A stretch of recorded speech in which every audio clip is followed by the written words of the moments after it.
Europe is descending into poverty. Did you know that? Had someone told you that? So the most advanced continent on the planet, the birthplace of Western civilization, our civilization, is getting much poorer very quickly. It's moving backward at high speed. Just a year ago, Europe was a modern place. For example, the overwhelming majority of Europeans heated their homes with natural gas, as modern people do. In Germany, the continent's richest country, only about 6% of households, most of them rural, heated with cordwood. And you'd expect that, given that, again, Germany is a modern industrialized country with central heating and indoor plumbing and all the other trappings of a society that has moved beyond the medieval period. Last year, only about 6% of Germans used wood to heat their homes, but that has changed dramatically. Demand for firewood in Germany has risen so fast that there is none left to buy. You can't get it. So desperate Germans are now cutting their own wood, scouring the forests like their ancestors for sources of heat. Watch. Some in Germany are taking matters into their own hands, with solutions that might look like a blast from the past. About 2 hours outside Berlin, residents of this small town have turned to wood chips for fuel. We have to be innovative, said the project's organizer. If we don't act and just rely on the government to solve the crisis, we'll never succeed. This burner will soon fuel most of this village of 60 people. So they call it biomass, but it's wood. They're burning wood, again, as they did during the feudal period. That's Germany. In Poland, families are standing in line for days to buy coal. Not in 1910, right now, tonight.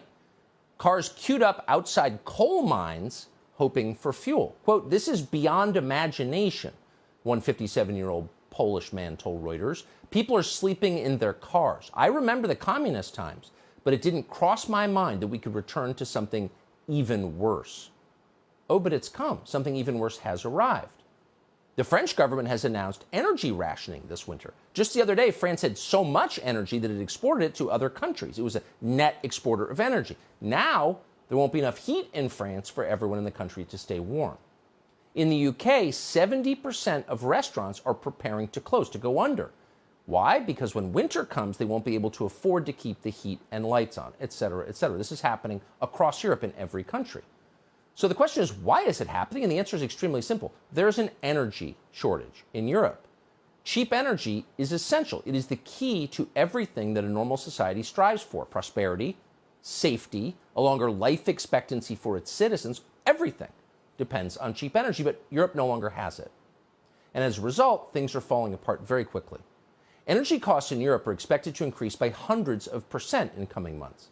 Germany's year-ahead price of electricity, that's the benchmark for all of Europe, it's measured in euros per megawatt hour, that price just exceeded 1,000 euros for the first time in history. For perspective, just a week ago, last Monday, the cost was about 700 euros per megawatt hour, and that was a record. In other words, the price rise is approaching 50% in a single week. In France, electricity went up 25% in one day. That was last Friday. Imagine that happening to you. Here's what Europe looks like tonight. In Europe, it's lights out at major monuments and tourist attractions as a long, hot summer gives way to what officials worry could be a bitterly cold winter. Oil prices have doubled, coal prices have quadrupled, and natural gas is now 7 times more expensive than early last year. 7 times more expensive. So it turns out, if you don't have cheap natural gas, you can't run the continent.